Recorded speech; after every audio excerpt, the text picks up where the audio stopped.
दोस्तों, हमारे चैनल विक्रम रूपम को सब्सक्राइब कर दीजिएगा। श्री सुंदर कांड भाग 7 पंचम सोपान मंगलाचरण मंदोदरी रावण संवाद चौपाए। वहाँ निशाचर रही ससन का, जब ते जारी गयो कपिलन का। निज निज गृह सब कर ही बिचारा, नहीं निश्चय कुल के रुबारा। भावार्थ वहाँ लंका में जब से हनुमान जी लंका को जला कर गए, तब से राक्षस भयभीत रहने लगे। अपने अपने घरों में सब विचार करते हैं कि अब राक्षस कुल की रक्षा का कोई उपाय नहीं है। जासु दूत बल बरनी न जाए, ते ही आए पुर कवन भलाई। दूतिन सन सुनी पुरजन बानी, मंदोदरी अधिक अकुलानी। भावार्थ जिसके दूत का बल वर्णन नहीं किया जा सकता, उसके स्वयं नगर में आने पर कौन भलाई है। हम लोगों की बड़ी बुरी दशा होगी। दूतियों से नगर वासियों के वचन सुनकर मंदोदरी बहुत ही व्याकुल हो गई। रहसी जोरी कर पति पग लागी, बोली बचन नीति रस पागी। कंत कर्ष हरि सन परिहरहु, मोर कहा अति हित हिया धरहु। भावार्थ वो एकांत में हाथ जोड़कर पति रावण के चरणों लगी और नीतिरस में पगी हुई वाणी बोली, हे प्रियतम, श्री हरि से विरोध छोड़ दीजिए। मेरे कहने को अत्यंत ही हितकर जानकर हृदय में धारण कीजिए। समुझ जासु दूत कड़ करनी, स्रवही गर्भ रजनी चर घरनी। तासु नारी निज सचिव बोलाए, पठवहु कंत जो चाहु भलाए। भावार्थ जिनके दूत की करनी का विचार करते ही स्मरण आते ही राक्षसों की स्त्रियों के गर्भ गिर जाते हैं। हे प्यारे स्वामी, यदि भला चाहते हैं तो अपने मंत्री को बुलाकर उसके साथ उनकी स्त्री को भेज दीजिए। तब कुल कमल विपिन दुखदाई, सीता सीत निसा समाई। सुनहु नाथ सीता बिनु दीन्ही, कितना तुम्हार शंभु अजकीन्ही। भावार्थ सीता आपके कुल रूपी कमलों के वन को दुख देने वाली जाड़े की रात्रि के समान आई है। हे नाथ सुनिए, सीता को दिए लौटाए बिना शंभु और ब्रह्मा के किए भी आपका भला नहीं हो सकता। दोहा राम बान ही गन सरस निक निसाचर भेक। जब लगी ग्रसत न तब लगी जतनु करहु तजी टेक। भावार्थ श्री राम जी के बाण सर्पों के समूह के समान हैं और राक्षसों के समूह मेढक के समान। जब तक वे इन्हें ग्रस नहीं लेते, निगल नहीं जाते, तब तक हठ छोड़कर उपाय कर लीजिए। चौपाए। श्रवण सुनी सठता करी बानी, बेसा जगत विदित अभिमानी। समय स्वभाव नारी कर साचा, मंगल मोह भय मन अति काचा। भावार्थ मूर्ख और जगत प्रसिद्ध अभिमानी रावण कानों से उसकी वाणी सुनकर खूब हंसा और बोला, स्त्रियों का स्वभाव सचमुच ही बहुत डरपोक होता है। मंगल में भी भय करती हो, तुम्हारा मन हृदय बहुत ही कच्चा कमजोर है। जो आवर मरकट कटकाए, जे ही बिचारे निश्चय खाए। कंपनी लोकप जो की त्रासा, तासु नारी सभीत बड़ हासा। भावार्थ यदि वानरों की सेना आवेगी तो बेचारे राक्षस उसे खाकर अपना जीवन निर्वाह करेंगे। लोकपाल भी जिसके डर से कांपते हैं, उसकी स्त्री डरती हो, ये बड़ी हंसी की बात है। अस कही बेहसी ताही उरलाए, चलियो सभा ममता अधिकाए। मंदोदरी हृदय कर चिंता, भयो कंठ पर विधि विपरीता। भावार्थ रावण ने ऐसा कहकर हंसकर उसे हृदय से लगा लिया और ममता बढ़ाकर अधिक स्नेह दर्शाकर वह सभा में चला गया। मंदोदरी हृदय में चिंता करने लगी कि पति पर विधाता प्रतिकूल हो गए। बैठे सभा खबरी असी पाई, सिंधु पार सेना सबाई। बूझासी सचिव उचित मत कहूँ, ते सब हंसे मष्ट करी रहूँ। भावार्थ ज्यों ही वह सभा में जाकर बैठा, उसने ऐसी खबर पाई कि शत्रु की सारी सेना समुद्र के उस पार आ गई है। उसने मंत्रियों से पूछा कि उचित सलाह कहिए, अब क्या करना चाहिए। तब वे सब हंसे और बोले कि चुप किए रहिए, इसमें सलाह की कौन सी बात है। जितेहु सुरासुर तब श्रम नाही, नर बानर के ही लेखे माही। भावार्थ आपने देवताओं और राक्षसों को जीत लिया, तब तो कुछ श्रम ही नहीं हुआ। फिर मनुष्य और वानर किस गिनती में हैं? रावण को विभीषण का समझाना और विभीषण का अपमान। दोहा, सचिव वैद गुर तीनी जो प्रिय बोलहि भयासराज, धर्म तन तीनी कर होर बेगी ही नास। भावार्थ, मंत्री, वैद्य और गुरु ये तीन यदि अप्रसन्नता के भय या लाभ की आशा से हित की बात न कहकर प्रिय बोलते हैं, ठकुर सुहाती कहने लगते हैं, तो क्रमशः राज्य, शरीर और धर्म इन तीन का शीघ्र ही नाश हो जाता है। चौपाई, सोर रावण कहूँ बनी सहाय, अस्तुति कर ही सुनाई सुनाई। अवसर जानी विभीषणु आवा, भ्राता चरण सीसु ते ही नावा। भावार्थ, रावण के लिए भी वही सहायता संयोग आ बनी है। मंत्री उसे सुना सुनाकर मुंह पर स्तुति करते हैं। इसी समय अवसर जानकर विभीषण जी आए। उन्होंने बड़े भाई के चरणों में सिर नवाया। पुनि सिरु नाई बैठ निज आसन, बोला बचन पार अनुशासन। जो कृपाल पूछेहु मोहि बाता, मति अनुरूप कहूँ हितताता। भावार्थ, फिर से सिर नवाकर अपने आसन पर बैठ गए और आज्ञा पाकर ये वचन बोले, हे कृपाल, जब आपने मुझसे बात राय पूछी ही है तो हे तात, मैं अपनी बुद्धि के अनुसार आपके हित की बात कहता हूँ। जो आपन चाहे कल्याणा, सुजसु सुमति शुभ गति सुख नाना। सो परनारी लीलार गोसाई, तजो च्युथी के चंद की नाई। भावार्थ, जो मनुष्य अपना कल्याण, सुंदर यश, सुबुद्धि, शुभ गति और नाना प्रकार के सुख चाहता हो, वह है के स्वामी। परस्त्री के ललाट को चौथ के चंद्रमा की तरह त्याग दे, अर्थात जैसे लोग चौथ के चंद्रमा को नहीं देखते, उसी प्रकार परस्त्री का मुख ही न देखे। 14 भुवन एक पति होई, भूत द्रोह तिष्ठई नहीं सोई। गुण सागर नागर नर जो, अलप लोभ भल कहर न को। भावार्थ, 14 भुवनों का एक ही स्वामी हो, वह भी जीवों से वैर करके ठहर नहीं सकता, नष्ट हो जाता है। जो मनुष्य गुणों का समुद्र और चतुर हो, उसे चाहे थोड़ा भी लोभ क्यों न हो, तो भी कोई भला नहीं कहता। दोहा, काम क्रोध मद लोभ सब नाथ नरक के पंथ, सब परिहरी रघुबीरहि भजहु भजहि जेहि संत। भावार्थ, हे नाथ, काम, क्रोध, मद और लोभ ये सब नरक के रास्ते हैं। इन सब को छोड़कर श्री रामचंद्र जी को भजिए, जिन्हें संत सत्पुरुष भजते हैं। चौपाई, तात राम नहीं नर भूपाला, भुवनेश्वर कालहु कर काला। ब्रह्म अनामे अज भगवंता, व्यापक अजित अनादि अनंता। भावार्थ, हे तात, राम मनुष्यों के ही राजा नहीं हैं, वे समस्त लोकों के स्वामी और काल के भी काल हैं।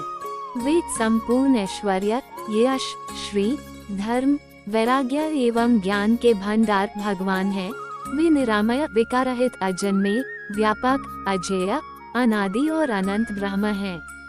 गो द्विज धेनु देव हितकारी, कृपा सिंधु मानुष तनुधारी। जन रंजन भंजन खल भ्राता, वेद धर्म रक्षक सुनु भ्राता। भावार्थ, उन कृपा के समुद्र भगवान ने पृथ्वी, ब्राह्मण, गो और देवताओं का हित करने के लिए ही मनुष्य शरीर धारण किया है। ये भाई सुनिए, वे सेवकों को आनंद देने वाले, दुष्टों के समूह का नाश करने वाले और वेद तथा धर्म की रक्षा करने वाले हैं। ताहि बयरु तजी नाया माथा, प्रंतारति भंजन रघुनाथा। देहु नाथ प्रभु कहो वैदेही, भजहु राम बिनु हेतु सनेही। भावार्थ, वैर त्याग कर उन्हें मस्तक नवाए। वे श्री रघुनाथ जी शरणागत का दुख नाश करने वाले हैं। हे नाथ, उन प्रभु सर्वेश्वर को जानकी जी दे दीजिए और बिना ही कारण स्नेह करने वाले श्री राम जी को भजिए। शरण ये प्रभु ताहु न त्यागा, विश्वद्रोह कृताध जेहि लागा। जासु नाम त्रय ताप न सावन, सोर प्रभु प्रगट समुझु जिय रावण। भावार्थ, जिसे संपूर्ण जगत से द्रोह करने का पाप लगा है, शरण जाने पर प्रभु उसका भी त्याग नहीं करते। जिनका नाम तीनों तापों का नाश करने वाला है, वे ही प्रभु भगवान मनुष्य रूप में प्रकट हुए हैं। हे रावण, हृदय में ये समझ लीजिए, दोहा बार बार पद लागू बिने करुल दिसीस, परिहरी मान मोह मद भजहु कोसलाधीस। भावार्थ, हे दशशीष, मैं बार बार आपके चरणों लगता हूँ और विनती करता हूँ कि मान, मोह और मद को त्याग कर आपको सुपति श्री राम जी का भजन कीजिए। मुनि पुलस्ती निज शिष्य सन कही पठई यह बात, तुरत सो मैं प्रभु सन कही पार सुअवसरुतात। भावार्थ, मुनि पुलस्त्य जी ने अपने शिष्य के हाथ यह बात कहला भेजी है। हे तात, सुंदर अवसर पाकर मैंने तुरंत ही वह बात प्रभु आपसे कह दी। चौपाई, माल्यवंत अति सचिव सयाना, तासु बचन सुनी अति सुख माना। तात अनुज तव नीति विभूषण, सो धरहु जो कहत विभीषण। भावार्थ, माल्यवान नाम का एक बहुत ही बुद्धिमान मंत्री था। उसने उन विभीषण के वचन सुनकर बहुत सुख माना और कहा, हे तात, आपके छोटे भाई नीति विभूषण नीति को भूषण रूप में धारण करने वाले अर्थात नीतिमान हैं। विभीषण जो कुछ कह रहे हैं उसे हृदय में धारण कर लीजिए। रिपु उत्कर्ष कहत सठ दुओ, दूरी न करहु यहाँ हड़को। माल्यवंत गह गयो बहुरी, कहर विभीषणु पुनि कर जोरी। भावार्थ, रावण ने कहा, ये दोनों मूर्ख शत्रु की महिमा बखान रहे हैं। यहाँ कोई है, इन्हें डर करो न। तब माल्यवान तो घर लौट गया और विभीषण जी हाथ जोड़कर फिर कहने लगे, सुमति कुमति सबकी उर रहाही, नाथ पुराण निगम अस कहाही। जहाँ सुमति तय संपत्ति नाना, जहाँ कुमति तय विपत्ति निदाना। भावार्थ, हे नाथ, पुराण और वेद ऐसा कहते हैं कि सुबुद्धि अच्छी बुद्धि और कुबुद्धि खोटी बुद्धि सबके हृदय में रहती है। जहाँ सुबुद्धि है वहाँ नाना प्रकार की संपदाएं सुख की स्थिति रहती हैं और जहाँ कुबुद्धि है वहाँ परिणाम में विपत्ति दुख रहती है। तब उर कुमति बसी विपरीता, हित अनहित मानहु रिपु प्रीता। कालराति निसिच कुल केरी, तेही सीता पर प्रीति घनेरी। भावार्थ, आपके हृदय में उल्टी बुद्धि आ बसी है, इसी से आप हित को अहित और शत्रु को मित्र मान रहे हैं। जो राक्षस कुल के लिए कालरात्रि के समान है, उन सीता पर आपकी बड़ी प्रीति है। दोहा तात चरण गही मागू राखो मोर दुलार, सीता देहु राम कहो अहित न होर तुम्हारा। भावार्थ, हे तात, मैं चरण पकड़कर आपसे भीख मांगता हूँ, विनती करता हूँ कि आप मेरा दुलार रखिए, मुझ बालक के आग्रह को स्नेहपूर्वक स्वीकार कीजिए। श्री राम जी को सीता जी दे दीजिए, जिसमें आपका अहित न हो। चौपाई, बुद्ध पुराण श्रुति सन्मत बानी, कही विभीषण नीति बखानी। सुनत दसानन उठा रिसाई, खल तो ही निकट मृत्यु आबाई। भावार्थ, विभीषण ने पंडितों पुराणों और वेदों द्वारा सम्मत अनुमोदित वाणी से नीति बखान कर कही, पर उसे सुनते ही रावण क्रोधित होकर उठा और बोला कि रे दुष्ट, अब मृत्यु तेरे निकट आ गई है, जिसी सदा सठ मोर जियावा। रिपु कर पछ मूर तो ही भावा, कहसी न खलस को जग माही, भुज बल जाही जिता मैं नाही। भावार्थ, अरे मूर्ख, तू जीता तो है सदा मेरा जिलाया हुआ अर्थात मेरे ही अन्न से पल रहा है, पर हे मूर्ख, पक्ष तुझे शत्रु का ही अच्छा लगता है। अरे दुष्ट, बता न, जगत में ऐसा कौन है जिसे मैंने अपनी भुजाओं के बल से न जीता हो। ममपुर बसी तपसिन्ह पर प्रीति, सठ मिलू जाय तिन्ही कहु नीति। अस कही कीनासी चरण प्रहारा, अनुज गहे पद बारही बारा। भावार्थ, मेरे नगर में रहकर प्रेम करता है तपस्वियों पर। मूर्ख, उन्हीं से जा मिल और उन्हीं को नीति बता। ऐसा कहकर रावण ने उन्हें लात मारी, परंतु छोटे भाई विभीषण ने मारने पर भी बार बार उसके चरण ही पकड़े। उमा संत कर हड़ बढ़ाई, मंद करत जो करड़ भलाई। तुम पितु सरस भले ही मोही मारा, रामू भजे हित नाथ तुम्हारा। भावार्थ, शिवजी कहते हैं, हे उमा, संत की यही बड़ाई महिमा है कि वे बुराई करने पर भी बुराई करने वाले की भलाई ही करते हैं। विभीषण जी ने कहा, आप मेरे पिता के समान हैं, मुझे मारा सो तो अच्छा ही किया, परंतु हे नाथ, आपका भला श्री राम जी को भजने में ही है। सचिव संग ले नभ पथ गयो, सबही सुनाई कहत अस भयो। भावार्थ, इतना कहकर विभीषण अपने मंत्रियों को साथ लेकर आकाश मार्ग में गए और सबको सुनाकर वे ऐसा कहने लगे। विभीषण का भगवान श्री राम जी की शरण के लिए प्रस्थान और शरण प्राप्ति। दोहा, रामू सत्य संकल्प प्रभु सभा काल बस तोरी, मैं रघुबीर सरन अब जाऊं देहु जनी खोरी। भावार्थ, श्री राम जी सत्य संकल्प एवं सर्वसमर्थ प्रभु हैं और हे रावण तुम्हारी सभा काल के वश है, अतः मैं अब श्री रघुवीर की शरण जाता हूँ, मुझे दोष न देना। चौपाई, अस कही चला विभीषणु जबहि, आयुहीन भई सब तबहि, साधु अवज्ञा तुरत भवानी, कर कल्याण अखिल कयहानी। भावार्थ, ऐसा कहकर विभीषण जी ज्यों ही चले त्यों ही सब राक्षस आयुहीन हो गए, उनकी मृत्यु निश्चित हो गई। शिव जी कहते हैं, हे भवानी, साधु का अपमान तुरंत ही संपूर्ण कल्याण की हानि नाश कर देता है। रावण जबहि विभीषण त्यागा, भयो विभव बिनु तबहि अभागा, चलेऊ हर्षि रघुनायक पाही, करत मनोरथ बहु मन माही।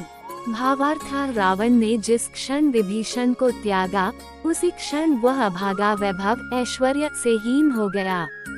विभीषण जी हर्षित होकर मन में अनेकों मनोरथ करते हुए श्री रघुनाथ जी के पास चले। देखियो जाई चरण जल जाता, अरुण मृदुल सेवक सुखदाता, जे पद परसी तरी रिश्नारी, दंडक कानन पावनकारी। भावार्थ, सैड फेस वे सोचते जाते थे, मैं जाकर भगवान के कोमल और लाल वर्ण के सुंदर चरण कमलों के दर्शन करूंगा, जो सेवकों को सुख देने वाले हैं, जिन चरणों का स्पर्श पाकर ऋषि पत्नी अहल्या तर गईं और जो दंडकवन को पवित्र करने वाले हैं। जे पद जनक सुता उर लाए, कपट कुरंग संग घर धाए, हर उर सर सरोज पद जेई, अहो भाग्या मैं देखी हूँ तेई।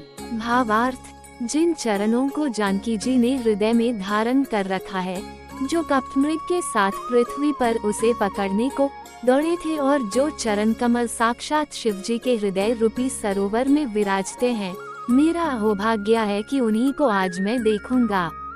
दोहा, जिन पायन के पादुकन ही भरतू रहे मन लाई, ते पद आजू बिलोकी हूँ इन नयनन ही अब जाए। भावार्थ, जिन चरणों की पादुकाओं में भरत जी ने अपना मन लगा रखा है, आहा, आज मैं उन्हीं चरणों को अभी जाकर इन नेत्रों से देखूंगा।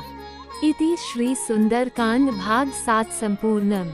लाइक, कमेंट, सब्सक्राइब करें और अपने दोस्तों को शेयर करें। वीडियो को देखने के लिए आपका धन्यवाद। जय श्री राम।